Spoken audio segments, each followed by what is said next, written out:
Horror games, creations of imagination and madness. The cruel machinations of one mind turned into reality. What is it that made them so interesting? Is it the feeling of oncoming dread? Is it the bellowing of the dead creeping on your skin? We will put some of those basic principles to the test on today's review. Hello and welcome, my name's Dark and I will be your host.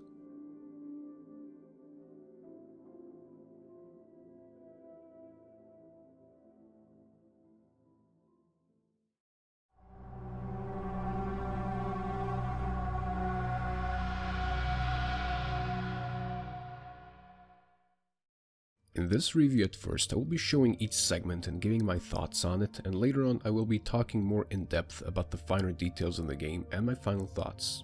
And now, let's get going. Resident Evil Village is the sequel to Resident Evil 7. You're playing as the protagonist of the past game, Ethan Winters, who with his wife Mia survived the damp and dark parts of the Louisiana bayous. Because of safety issues, we are now located in Eastern Europe fighting ghouls and werewolves in an effort to save his daughter. At the beginning, we were introduced into the game with a Tim Burton-esque stylized fairy tale, which seemed very uncanny to be in a Resident Evil game. The story reminded me of the Brothers Grimm tales a lot, from the monsters to the child surviving in an evil environment. Took, she snarled. So more in turn is due. In a blink, the girl was trapped inside a mirror. There. She's asleep. We go put the baby to bed, and have a calm family shooting. What? No.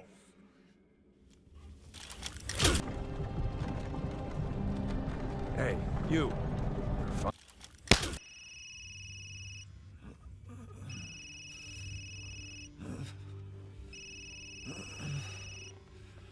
After a car crash transition, we were followed up later on by a gorgeous vista of a village with some other landmarks and the Big Booba Castle. Afterwards, we are greeted by the natives, we lose some of our fingers at the doggy daycare, and we put Koju down.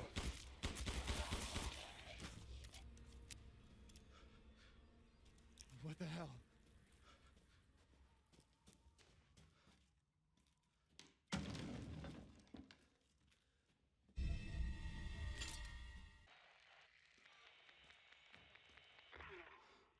If there are any survivors out there, come tonight to Louisa's house near the fields. There is a segment which reminds me of the first section of Resident Evil 4, where you need to hold out for a set amount of time while being invaded by enemies. Just one issue I have encountered while replaying the game is that the radio doesn't turn on right away, and then the sequence doesn't start for some reason, so I would be running in circles to no avail.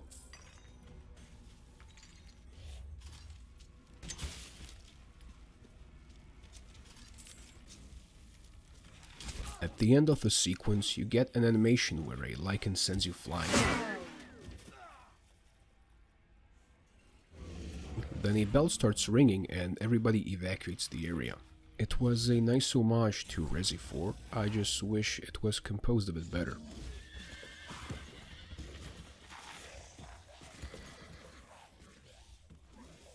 We met some of the villagers here and later on are invited to a nice tea party by the neighbors. Invalid? A stupid, wailing bitch! And you! This is one of the scenes where we are introduced a bit to the RE engine from the voice acting and animations, but unfortunately this comes to a halt and the whole house burns down due to tea brewing negligence. Why the fuck is this happening again? Afterwards, we grab the second piece that we used to open the door to our next area. And now, let's go together in the depths of Castle Dimitrescu and find our clickbait thumbnail. Before the entrance, we are introduced to one of the four lords, Carl Metallic Attraction Man Heisenberg. You must be pretty tough. Huh.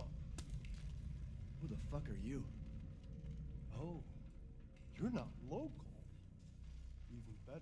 And he gives us the old rusty handshake, old rusty gears,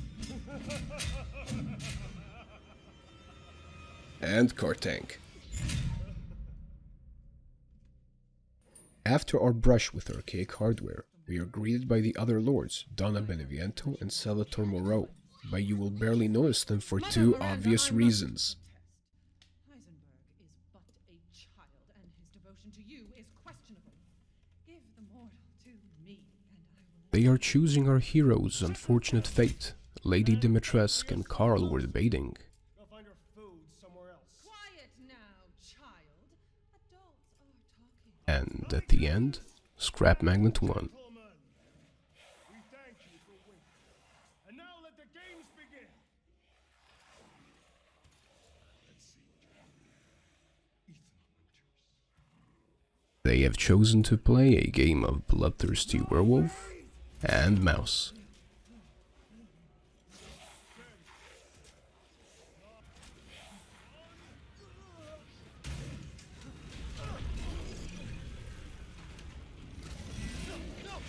This part reminds me of the beginning of Evil Within, where you run away and the walls start closing in on you with saws and other sharp rotating objects.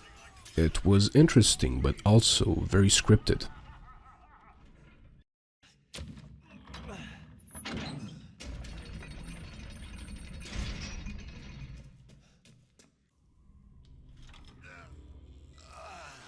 I've been waiting for you, Mr. Winters. Before the entrance to the castle, we are introduced with our merchant named. Call me the Duke. Now to business. Weapons, ammunition, healing salves, anything you desire, I can provide. The trading and upgrading system in this game was really inspired by Resident Evil 4's. It's pretty much the same, except some differences in upgrading your stats via hunting. Please come again.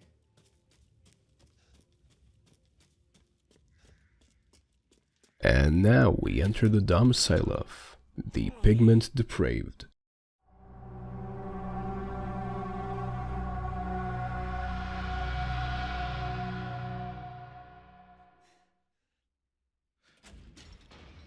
Could Rose be here?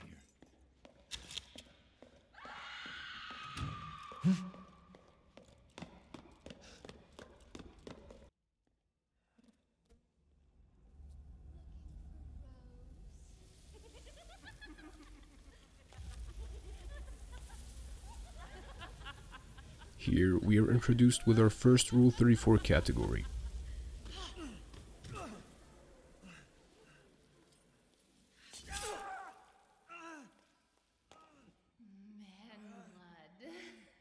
This area really does hook you in.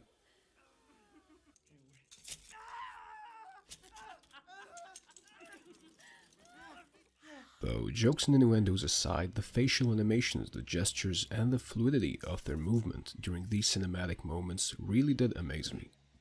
Starting to go a little stale. Then let's devour his man-flesh quickly, And the RE engine is easily becoming one of my favorite modern engines.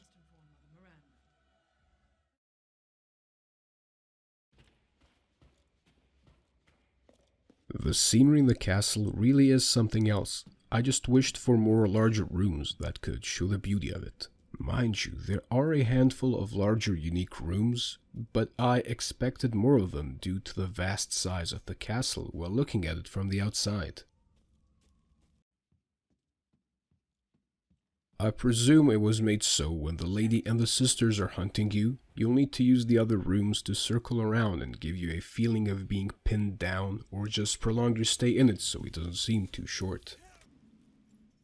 Because of this area and the trailers, I thought of this game as a mix of 1 and 4 design-wise. A big sprawling medieval-era castle with secrets and traps in every corner.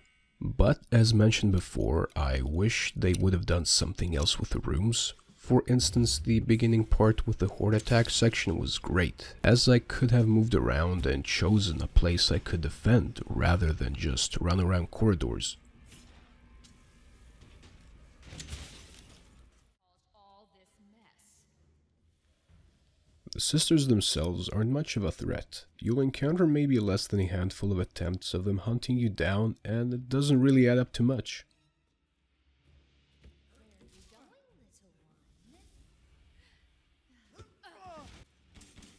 The mini-boss sister fights just round up to making them vulnerable via the cold and them being bullet sponges.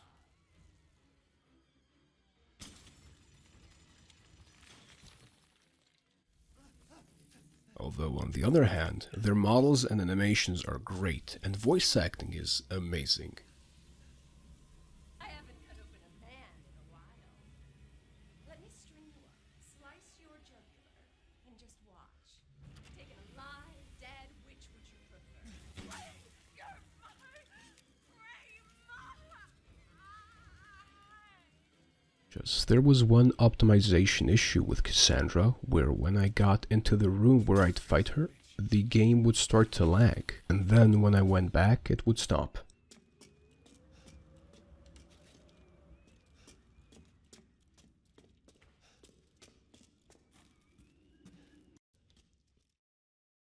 As for collectibles, they put the gems for Resident Evil 4 back in the game, and similar to the blue medallions, they also added small wooden goats that you shoot.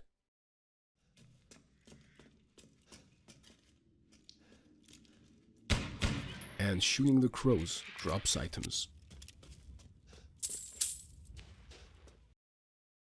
The variety of enemies here is minimal. You have the usual ghoul things, flying usual ghoul things, a sprinkle of the sisters, and the lady as the cherry on top. Starting from the ghouls, they are your usual quote-unquote zombie type enemy. Sluggish, slow, and dangerous in large numbers. The name derives from the masculine word Moreau, which is a phantom of a dead person that draws energy from the living. And adding Aika to the name means they're all female. And at the end you pronounce it as Moreau Aika. The flying enemies called the Samka, they are very similar except, well, they fly, and they use their tongue to melee attack.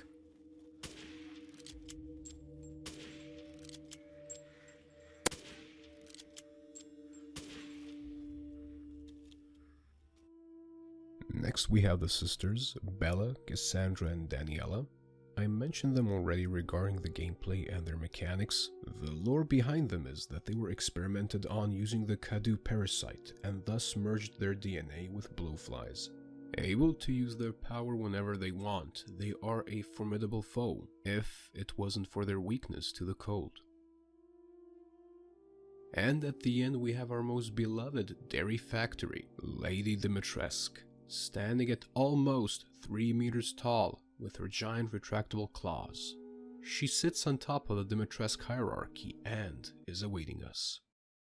After getting all the 4 key items in this section, we go forth to take the MacGuffin. It's a dagger that supposedly kills monsters, and after testing it right away, it either works as the mushroom from Super Mario on steroids, or Ethan needs to refresh on Monster Anatomy.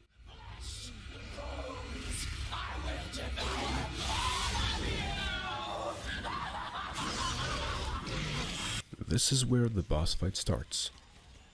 The arena is the tower you are on right now.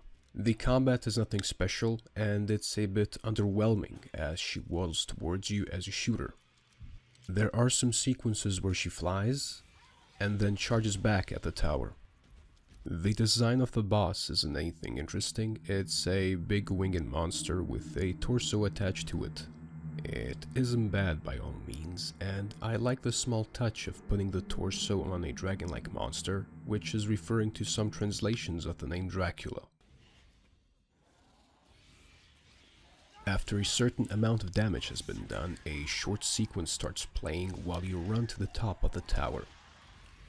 You shoot her a bit more, and Dimitrescu grabs Ethan to fall to their death.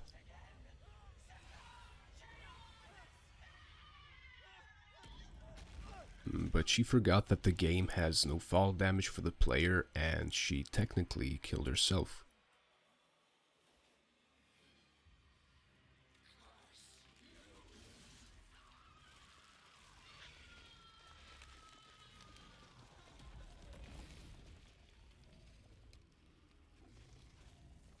And now Our Lady goes to rest, just like her vascular system in the pelvic region.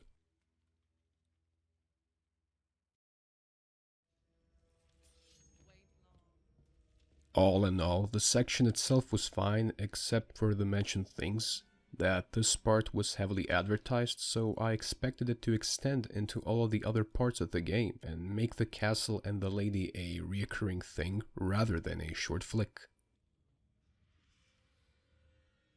If you use the map frequently and don't have any issues fighting the sisters and outmaneuvering the lady, you can finish the section very fast in around maybe an hour and even less if you're replaying the part. It gave me the feeling of the Leaning Tower of Pisa. From the outside you see a gorgeous building and you're interested what's in it, what traps and treasures await in the abode of the bodacious. But when you look inside you realize there isn't much to see. And at this point I found out that the castle was only a small part of the game and that I still got stuff to do. But I didn't hear anything about the other parts, which I'm glad, because the next one is going to be interesting. So here's the story. We have 4 houses: Dimitrescu, Beneviento, Moreau, and Heisenberg. We need to get all 4 parts of Rose, and following the trend of almost every video game, probably kill all of the other lords. And our next stop is...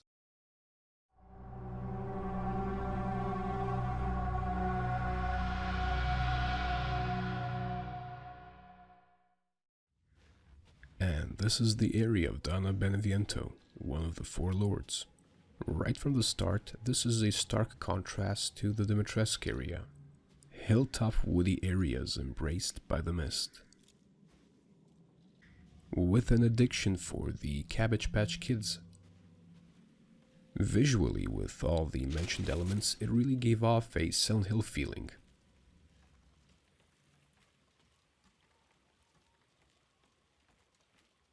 With a nice stroll through some gardens and up an elevator, we arrive at our destination.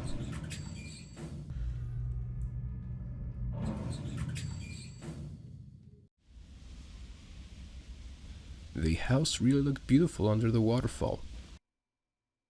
The inside of it was similar to the castle, a big room, some smaller ones, and corridors to run around.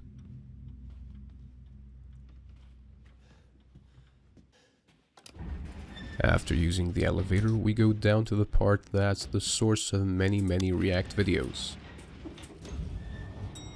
And the first thing I said was that it was very bright and the lights didn't make sense, so I had a hunch that something might happen. And it did. The lights turned off one by one. It was gradually making you nervous as you were solving some simple puzzles.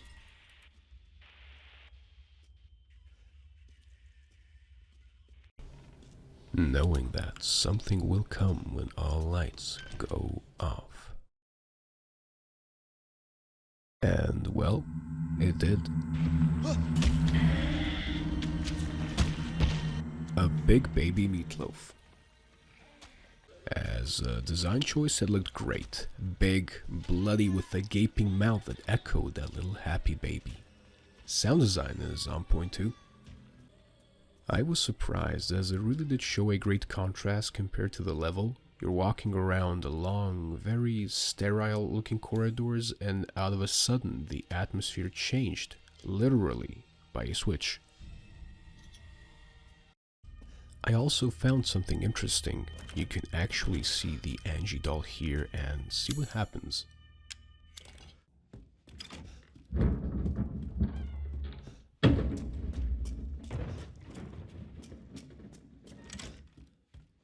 Boom. A baby.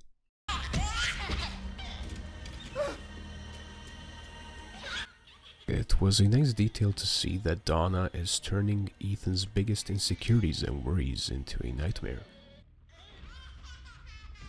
This is a great contributing example for the Silent Hill mood that I have mentioned before.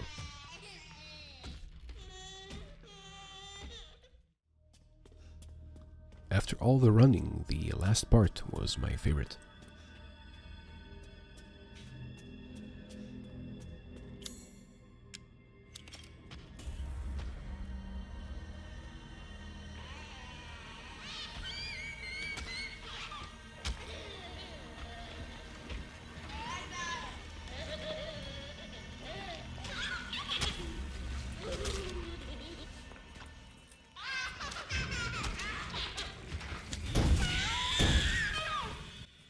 gave away a good amount of stress and tension, knowing that the abortion monster is crying down your neck.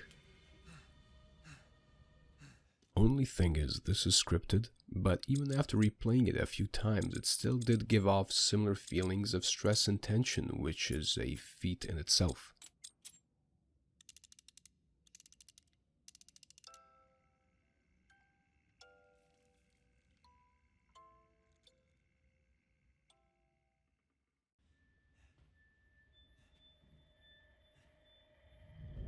Don't leave. I can't let you. You're still alive. Tick-tock. Your life's alive. Wait! The boss fight isn't hard. You need to find Angie the doll and stab it. Rinse and repeat a few times and you're good to go.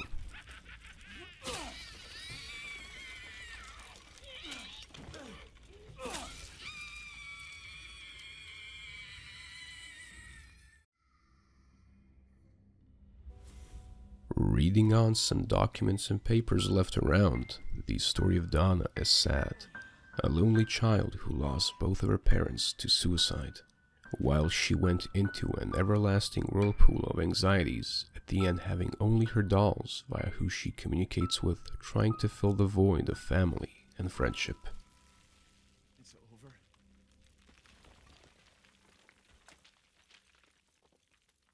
Anyway, we get another key and another rose.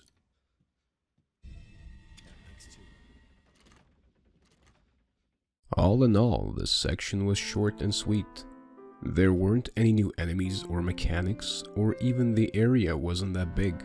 But this shows how setting up the atmosphere and lighting can create a memorable part of the game, and it really was enjoyable. And now, off to the next one.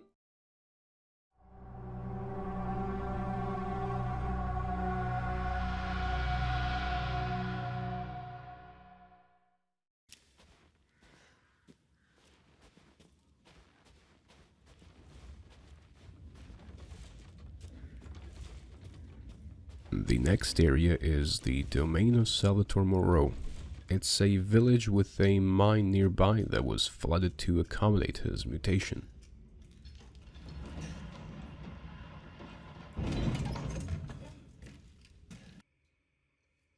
I'll just be taking this.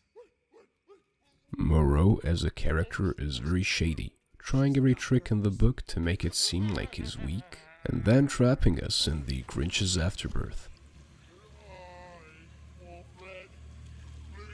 Shit.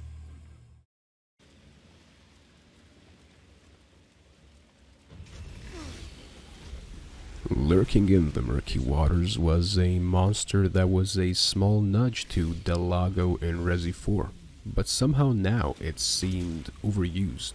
The monster was way too active, and there were never any silent moments between the action to even create any tension. This area had some quote-unquote dynamic puzzles. It's pretty much you running, shooting yellow stuff, and clicking on levers that ascend temporary bridges, hoping that they won't fall while you cross the bridge to the other side. The issue was that you needed time to think, but the situation somehow gives away the feeling that I needed to react fast. The monster was just bashing around and the music was dynamic, but you really didn't need to hurry anywhere. You could have just waited and seen which bridge falls first and then just solved it.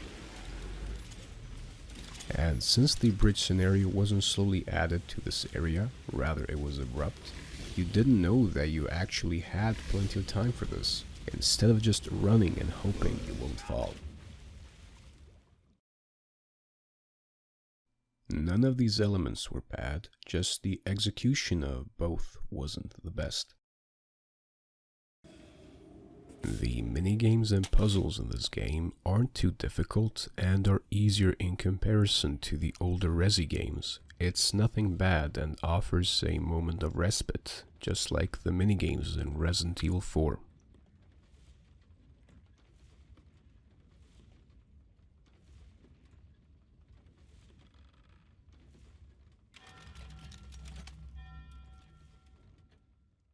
If your mom ever asked you if you jumped together with Ethan if he did it, listen to your mom. After we have drained the water, Moreau goes to the boss arena. The fight isn't that hard, just shoot Moreau when he gets out of his flounder cosplay.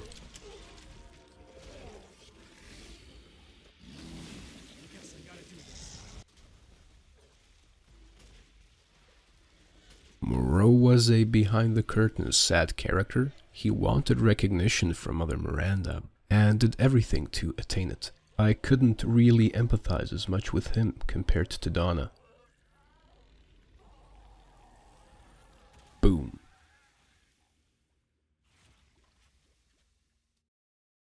As mentioned, this area wasn't my favorite. It was short, but there wasn't much content except fighting lichens in the cave once and then just evading Moreau till the end.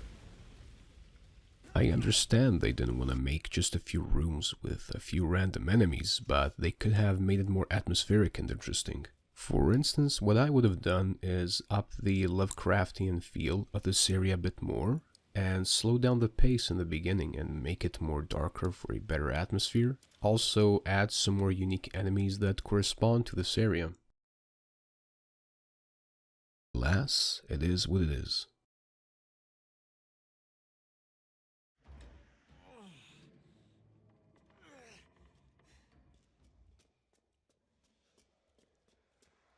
This must be their den.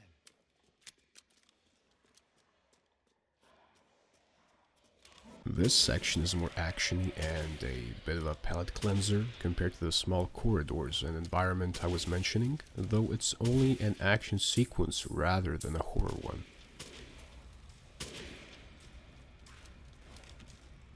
Though it's actually really fun and shows how good the gunplay feels, since we've been using the ammo very sparingly in the past areas.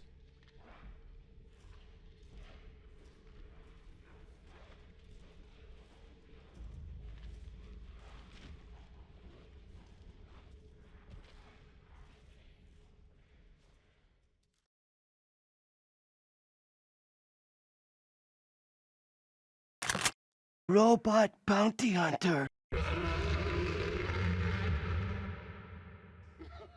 Cool your jets. Just a little bit more, and you're all wrapped up. See you, Ethan.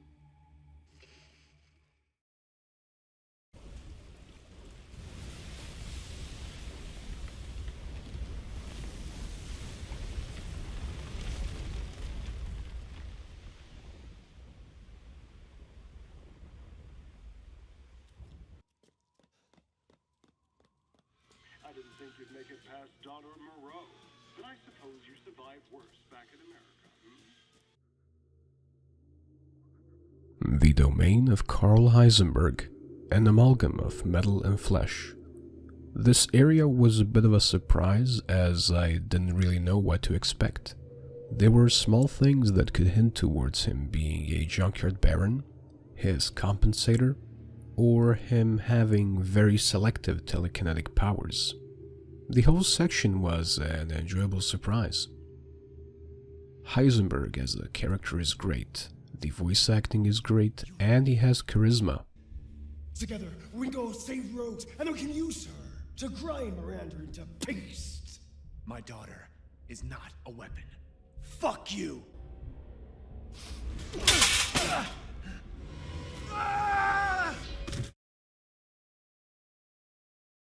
Except a new lord, there are also new monsters, so let's check them out. The first ones are the Haulers, the counterpart to the Moreau, who were mechanically modified to have some brain activity so they could be used as workers in the factory. To be honest, this looks like when they reskin enemies in Crash Bandicoot and give them some accessories that associate with that level. But the others compensate what's lacking in the first one. The next enemies are the Soldats. They are a mix of flesh and machine. Some of them have one or two drills and have one weak point either on the front or on the back. There are also ones that can fly and charge at you, and ones that look like a year's worth of tetanus shots.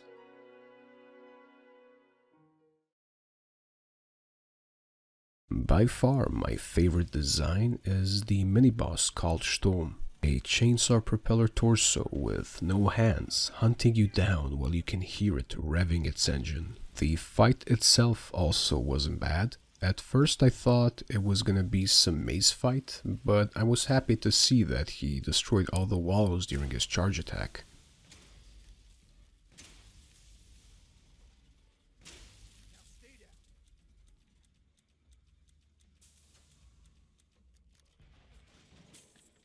As for the level design, this one was a bit maze-like, and I kept losing myself around samey looking parts of the level.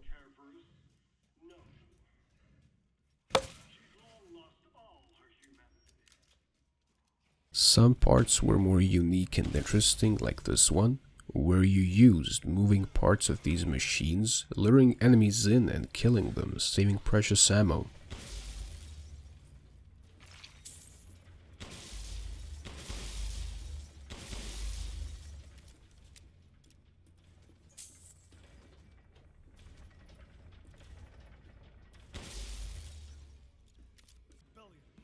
Whilst trying to escape the facility, we are almost crushed by bootleg Megatron.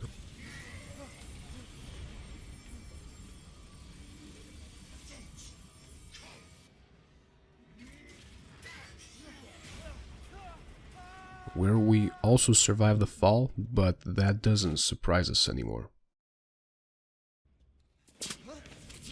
Here we are surprised by Chris and got a bit of clearance on what happened in Ethan's home. She's a bioweapon. She changed her appearance and pretended to be Mia. So we found out that Chris didn't shoot Mia, but the leader of the Lord's mother, Miranda, who's apparently a recreational actor and expert in Romanian cuisine. Alright. I guess I owe you an explanation. Hand me that wrench. We have also received a present.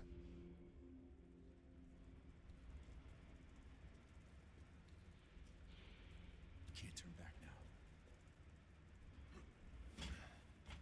Oh yeah.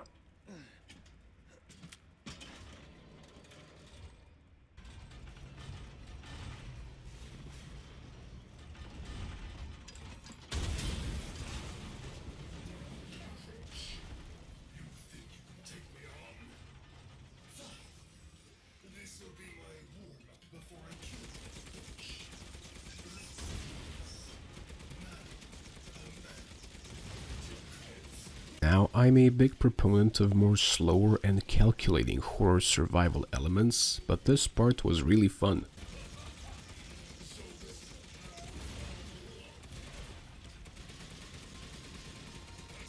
Also, the boss theme bangs.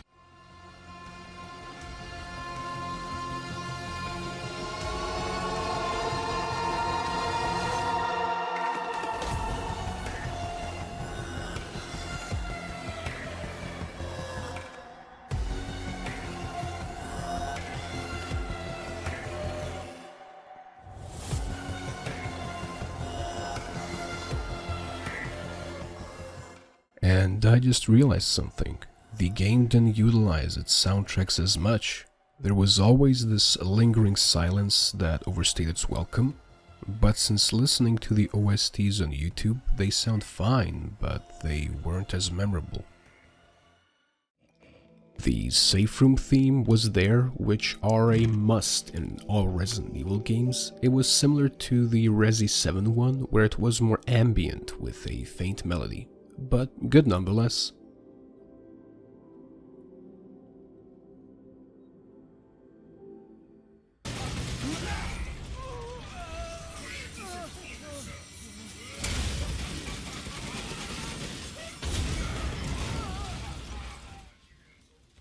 After damaging Carl with the vehicle, you start using your own weapons, and then...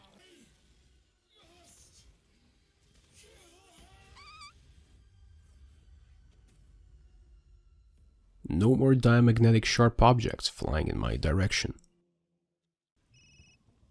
Ethan? I heard explosions. What the hell happened? I dealt with Heisenberg. Now I'm gonna find Miranda and get Rose back. Poor Ethan. Who are you? Where's Rose?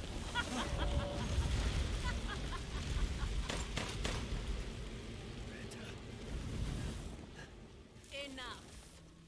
And I must stop. Fuck you, you crazy bitch! I will make sure to sample your blood for later. Once dawn breaks, the ceremony will be complete, and I will become her true mother, bound for eternity in blood.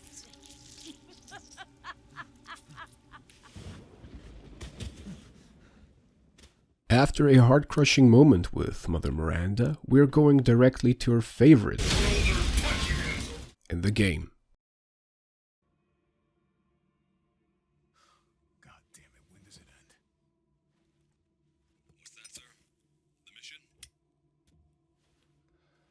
All of it. 3 years trying to put this thing in the ground.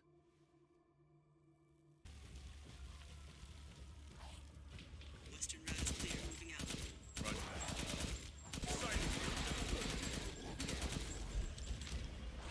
that. This part was just prolonging the ending for me. One part that stood out was the night vision one, which was maybe half a minute and less. It looked really cool, and I wish there were more places I could have used it in a more slower paced situation.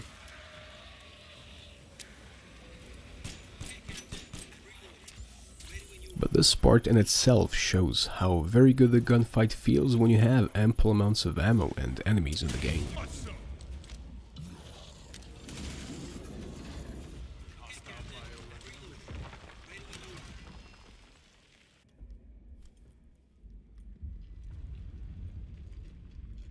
Alpha to squad.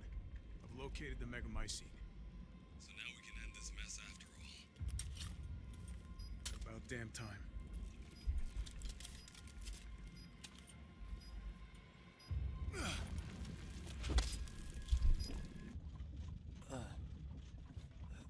After our non-consensual organ amputation, our hero still stands with the power of shrooms and plot armor.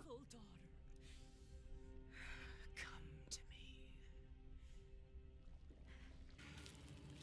Miranda!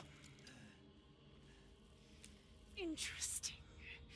Your body certainly isn't normal. Give Rose to me. Now!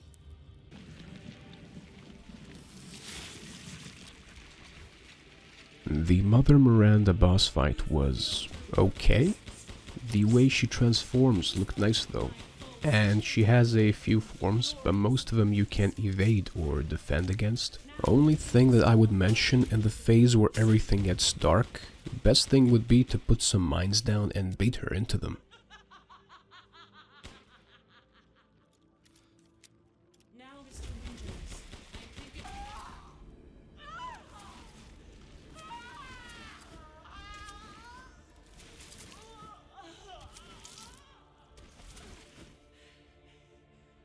My daughter!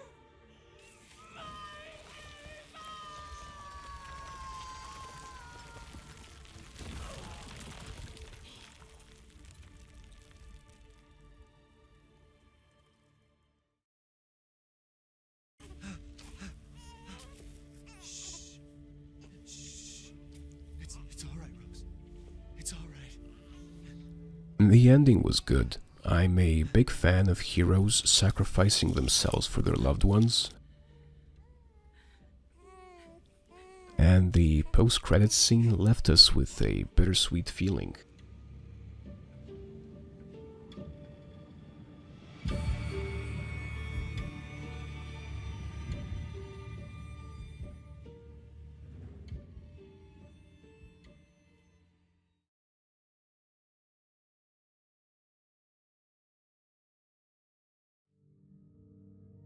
The gameplay for me is super polished and feels great as a horror survival game. Gunplay is really good, especially when you play mercenaries or the more actiony sections at the end.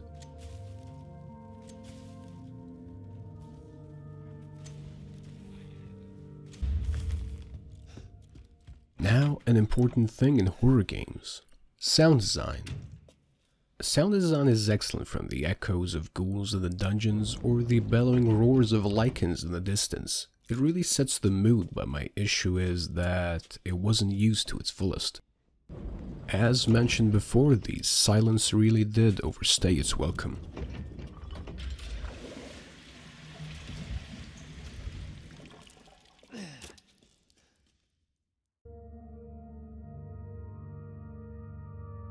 From a graphical perspective, the game looks amazing, and the village looks like a real Eastern European village. From pans hanging on fences to an unhealthy abundance of doilies covering the insides of the houses. They added so much careful detail into everything.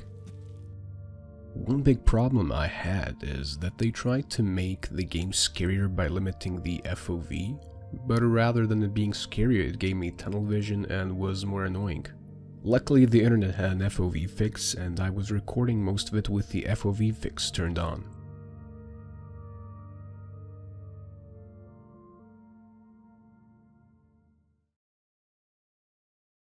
The game felt like a high, but without a peak. But the core of the game is good, as mentioned before, but it was missing a few things for me. One of the things was the atmosphere. The game didn't pull in my attention whilst strolling around the levels. For instance, the Resi 2 remake, I always felt something was going on, from the zombies shuffling around mindlessly, to hearing the daunting footsteps of Mr. X. The silence was the issue, since it sometimes takes a good amount of time to get to a scene that would have combat or any type of interaction. Thus you feel like you're getting a lot of downtime and losing tension that would otherwise burden you and keep you on your toes like in the older iterations. And the second thing was the expectation that was given to us. At least I expected a large village and a massive castle to be the center part. But the game has no center. You do come back to the village where you can do some hunting or outhouse spelunking, but if you explored everything, it will only serve as a linear road to the next lord. The castle area was the first one you will go to, and it went by fast. I understand that the lady and the sisters were blown out of proportion, from the memes to the lustful midnight browsings on the interweb.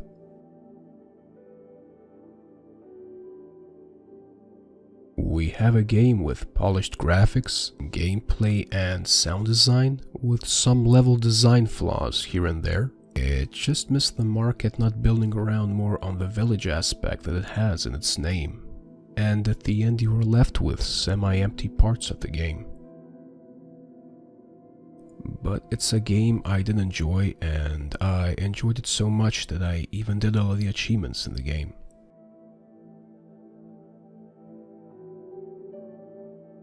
Just because I am criticizing the game doesn't mean it's a bad one. I am just of the mindset that nothing is perfect, and we should point out things even if it's our favorite game from our favorite company or a series that everybody adores.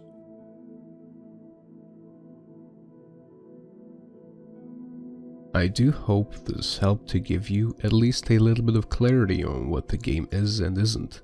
There were many other things that the game has, but I wanted to mention only some bigger ones, and I tried my best. As this is my first review and it's far from perfect, from the narration, diction, the script I wrote, and many other things, it unfortunately took a whole year to make this due to a lack of motivation and discipline, as I started writing the script 5 days after the game came out. While not the best start for a YouTube channel, I am happy with it. Thank you very much for watching this video till the end. It would mean a lot if you subscribe to the channel if you're interested, and I promise you it won't take another year to make a new video. My name is Dark, and again, thank you for watching and goodbye.